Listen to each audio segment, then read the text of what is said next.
Lockdown से पहले गीता के घर का नजारा कुछ ऐसा था कि रोहन ऑफिस जाता था और शिविन स्कूल। जिनके घर से जाने के बाद गीता काम खत्म करके बाकी समय आराम करती थी। लेकिन लॉकडाउन के बाद ऑफिस और स्कूल घर में ही खुल गए और इससे गीता का हाल वो तो आपको देखने में ही मजा आएगा। शिविन, ओ शिविन, महाराज उठने के लिए क्या 21 तोपों की सलामी लेंगे? अरे बिस्तर से बाहर निकल, ऑनलाइन क्लास स्टार्ट होने वाली है। अरे तुम भी हद करती हो, स्पीकर की तरह चिल्लाने की क्या जरूरत है? दिख नहीं रहा मेरी कॉन्फ्रेंस चल रही है। अब कैमरा और स्पीकर ऑन कर रहा हूँ, मुझे कोई शोर नहीं चाहिए।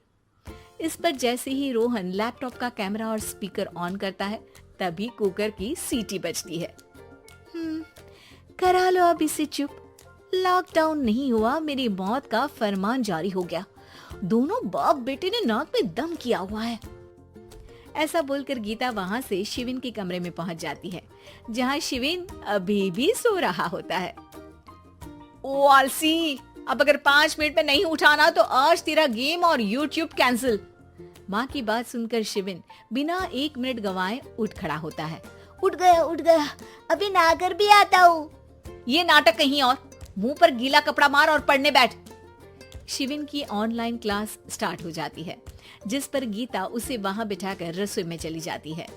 थोड़ी देर में उसे कमरे से कुछ आवाज सुनाई देती है, जिसे सुनकर वो कमरे में वापस आती है। हाय राम, तुझे क्लास अटेंड करने के लिए बोला था, कैमरा ऑफ करके बिस्तर पर नाचने के लिए नहीं बोला था। मम्मी मुझे कुछ समझ नहीं आ रहा, आप बाद में पढ़ा देना ना, वैसे भी अटेंडेंस तो लगी गई है। हाँ बेटा, जरूर बन जा, तू अभी से हम सबका बाप बन जा। अरे नहीं मतलब कहाँ से लाते हो इतना दिमाग, और पढ़ाई करते हुए ये चला कहाँ जाता है?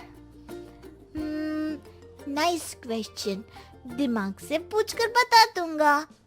शिविन की बातों से परेशान होकर गीता उसे मारने के लिए जैसे ही आगे बढ़ती है तभी वो कमरे से बाहर भाग जाता है। अब शिविन आगे और गीता हाथ में चप्पल पकड़े उसके पीछे पीछे पूरे घर में दोनों घूम रहे होते हैं। इसी बीच वो रोहन के पास पहुंच जाता है और शिविन को मारने वाली चप्पल रोहन के लैपटॉप पर जाकर गिरती है। ओए माँ! मम्मी, अब पापा को चप्पल मार रही हो? वो आज तक के रिपोर्टर, चुपचाप जाकर क्लास अटेंड कर ले, नहीं तो अगली तेरे पीछे लगेगी। इस पर शिविन वहां से चला जाता है, जिसके बाद रोहन गीता से कहता है, इस सर्कस के लिए कुछ बोलना चाहोगी? अरे क्या करूं, जब से तुम दोनों घर में रहने लगे हो, घर अपने आप ही सर्कस बन गया है और मैं तुम्हारी नौकर। कभी बेटी को संभालो तो कभी बाप के नखरे उठाओ। इन्हीं सब उथल पुथल में दिन बीतते रहते हैं, जिसमें हर रोज घर के अंदर कुछ नया सियप्पा खड़ा मिलता है, जो ज्यादातर शिविन और रोहन की ऑनलाइन स्कूल और ऑफिस से रिलेटेड ही होता है। एक सुबह, शिविन चल उठ, आज की क्लास जल्दी है। कैमरा ऑफ करके आप अटेंड कर लो। अरे ऐसे छित्तर पड़ेंगे, दादी नानी सब एक साथ याद आ जाएंगी। गीता की लाख मशक्कतों के बाद क्लास तो खत्म हो जाती है, लेकिन उसके बाद शिविन फोन इस्तेमाल करते हुए इंस्टाग्राम रील बनाने लगता है। रसोड़े में कौन था? तुम थी, मैं थी, कौन था? हाँ, मैं गरीब हूँ। अरे ओ गरीब के बेटे, आजा, मैं बनाती हूँ तुझे गरीब। मैं बताती हूँ रसोड़े में कौन था। पढ़ाई करने बोलो तो इनकी माँ मर जाती है, और ये पागलपंतियां जितनी मर्जी करा लो। गीता शिविन को डांट रही होती है, तभी रोहन बीच में बोल पड़ता है। अरे बच्चा ही तो है, इतना गुस्सा क्यों कर रही हो? बेटे का साथ देने की इसी एक कोशिश में अब शिविन के साथ साथ रोहन भी गीता के गुस्से की सूली पर चढ़ जाता है। अगर बेटे पर इतना ही प्यार आ रहा है तो इसे क्लास अटेंड क्यों नहीं कराते, इसका होमवर्क क्यों नहीं कराते? उस समय तो बहुत जल्दी मीटिंग आ जाती है, वो काम मैं करूँ और यहाँ इस बेफिजूली की चीज में तरफदारी करके बन जाओ महान। हे भगवान, कोई तो इनके ऑफिस और स्कूल खुलवाओ, मैं इन्हें और घर में नहीं सह सकती। अरे कुछ और मांग लेती, क्योंकि तुम्हारी ये विश इस साल तो पूरी होने से रही, कोरोना। हाय नास बेटे ने जिंदगी ही बर्बाद कर दी। खाए कोई पचाए कोई, कल मुझे चुन चुन कर सबको मेरी बद्दुआ लगेगी।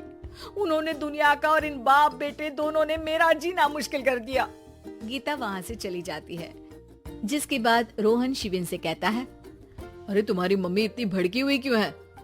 आपकी वजह से पूरा समय घर में रहते हो और उस पर कोई काम कराने की जगह बस ऑर्डर देते रहते हो। अच्छा बेटे, सारा इल्जाम मुझ पर, पूरा दिन तो वो तुम पर ही चिल्लाती है। हाँ, मतलब दोनों का 50-50 है, कुछ करना पड़ेगा। वो कहते ना, make the best out of worst. I have an idea. वैसे तुम्हारी माँ सही कहती है, बहुत जुबान चलाने लगे हो, कम बोला करो।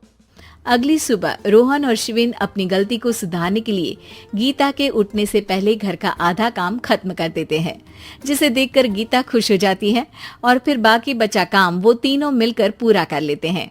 जिसके बाद अब वो सब मिल बांट कर हर काम में एक दूसरे की मदद करते हुए लॉकडाउन का मजा लेने लगते हैं।